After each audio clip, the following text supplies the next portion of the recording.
Class 1 आज हम लोग एक गतिविधि कर रहे हैं। उस गतिविधि का क्या नाम है? मैं एक जानवर। तो आप लोग जानवर की आवाज़ निकालेंगे और सभी लोग उसको पहचानेंगे वह कौन सा जानवर है। आप लोग तैयार हैं? चलिए अपनी आवाज़ सुनाइए। कौन सा जानवर? आप सुनाइए अपनी आवाज़। पहचानिए कौन है? हाँ, कौन?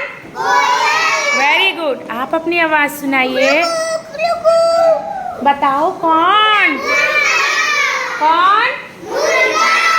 आप अपनी आवाज़ सुनाइए।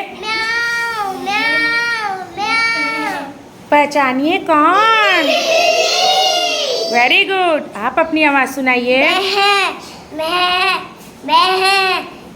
कौन सा जानवर? आप अपनी आवाज़ सुनाइए।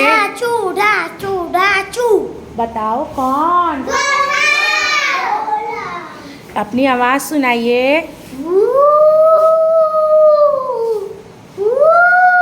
कौन सा जानवर? सियार।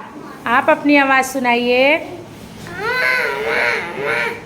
कौन सा जानवर? कौन सा जानवर? अभी सभी के लिए एक बार क्लैपिंग कर दीजिए। तो सब लोग क्लैपिंग करिए।